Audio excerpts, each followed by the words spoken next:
the program now, but he has taken the Chinese out. They did come to Egbelet for the World Cup there to get some experience, and they're coming over more often now. The Asian Games is the big deal for them, but it's good to see a strong Chinese team here. Yeah, absolutely, and they will have learned from that. So as we go to the start now for the lightweight men's single scull semi-final, we see them coming through the first 500 here, and that is the Chinese sculler out in front, Italy second, Australia third, as you see coming through there in those qualifying positions. Nice shot here, just of how small that single scull is and how efficiently we can see Marcello Miani moving it through the water. Marcello Miani had a fantastic quarter. He was in the quarter-final with Pedro Fraga, who of course we'll see later in the second semi, but he beat Fraga by 4 seconds, and I'd pick Fraga really to win this event. So Miani is absolutely flying at this championships.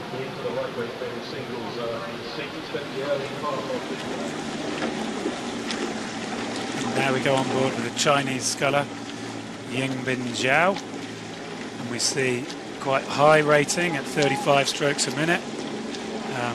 It looks a little bit unsympathetic to the water, I would say. Perhaps like he's doing just a little bit of a push, making a little bit of an effort, compared to looking at Gianni, who just had, for me, a little bit more efficiency. But it's certainly working for him, and he's now moved up and has taken the lead. It just shows you that, you know, how much that these Chinese change and chop around. I mean, this guy, Zhao Jingbin, was in the lightweight men's pair where he finished 8th in Egbelet, and just the versatility. They've now asked him to jump in the lightweight men's single, and he's there leading the semi-final ahead of Miani. I mean, they know no fear either. I mean, they'll just push and push and push, and may not be the best technique, but it's very effective in this first part of the race. Yeah, certainly a great performance, as you say, Martin, from coming across from sweep only earlier this year. He's a bronze medalist in the lightweight men's 8 from the 2012 non-Olympic World Championships, so very versatile and quite impressive to be out in the lead here. As you mentioned, Miani has been absolutely flying this regatta, so a great performance there from the Chinese sculler as they've just moved through the 1,000-metre mark. And he's still moving on in this third 500. As we've seen, it's all important. What happens now is the real shake-up for the qualifying positions, as we see them right up at the front there. See Miani with his arms really left out long in front of him. For me, it looks more sympathetic on the front end. The Chinese scull a little bit more chopped in with the blades. Maybe they bury just a little bit quicker, but I worry that he's just losing a bit of efficiency there. We'll see if it's able to make any difference, because they really are bare ball to bare ball again. And the race for third place, we now see the Irish sculler Paul O'Donovan and Perry Ward here from Australia battling it out for the third place, together with the Hungarian at the top in lane 1. And we can see the beautiful sculling style there from Miani.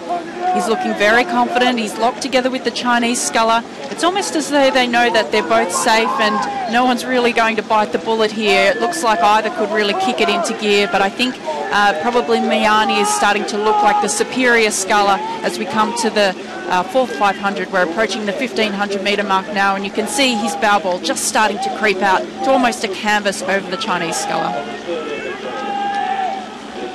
Yeah, that's fantastic, isn't it? I just wonder what you were saying, Sarah, if you ever really think you're safe in a semi-final. I mean, they always used to petrify me, those races. I'm sure he's pleased. He's got the sort of distance on the Chinese, and it's a fantastic race. But, you know, there's still 600 metres to go. We see the red boy there for 500 to go. So, are you ever really safe, Greg? Well, we all know in a single scull there's probably more that can happen than any other boat. And really interesting to see this race for third with Paul O'Donovan, who's pushing on, and we see the contrasting styles. I'm thinking Miani is looking strong and efficient. I'm thinking Zhao is looking like he's puffing a bit, and let's see what Perry Ward's got here and whether he can really get in the mix for the third place as well. This is going to be a really interesting last 500 here. We can see O'Donovan. He looks a little bit rough. He really kicks it out the front there, but Perry Ward looking much smoother, and we can see him making his move now with only 350 metres to go. And the Chinese sculler, I called it too early. It looks like he's really starting to suffer here with the pressure from these other two scullers. Perry Ward, P-Rod, from Perth. He's 26 years old, from the Swan River Rowing Club. that he really wants to get through to this A final, but it's all about this Italian sculler out in the lead. I don't think he's going to be touched. It's the second and third positions which are up for grabs here. Yeah, what a fantastic shake-up here for that last qualifying place. Like we say, Miani's out in front, but we can see somehow Zhao has found some more, and he's managing to hold off the Australian sculler. We've got O'Donovan there, who's looking for me like he might get through and hang on to that second place, but this is anyone's shout for the third place. It's Balboa for Balboa with the Chinese and the Australian sculler, Perry Ward. Such a brave comeback from him. Fantastic for Irish Ryan as well, Sarah, if Paul O'Donovan does get through to the final. Real strong result for them. He just had that look to the left. I'm sure he's hurting. Can he hang on for these last few strokes? We see the Italian is going to get the first place. Where's he going to go? O'Donovan gets second. It is the Australian P-Rod who sneaks through and makes it through to the final.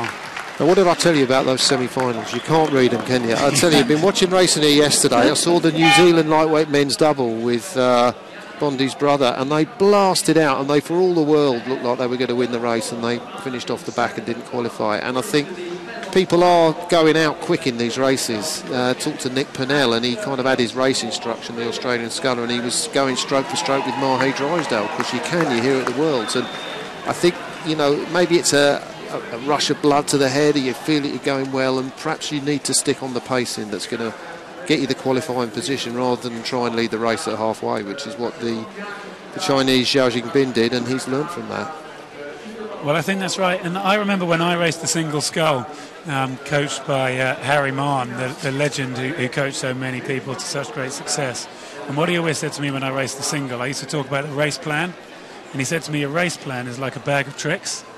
And he said, it's up to you. You've got to take the tricks out when you think you need them to try and get out in front. And more than any other boat, I think an awful lot can happen in a single race. And for me, that's what we saw there, that the Chinese sculler just went for it a bit too early. He'd used all the tricks in his bag and was left struggling to make it to the finish line. Yeah, but as you were saying, Sarah, I mean, Marcello Miani, I mean, his coach Claudio Romagnoli will be very pleased with the smoothness and the calmness under pressure. That 7:02 that he put out to win that race. Yeah, certainly. When he came under threat, the Chinese sculler took the lead.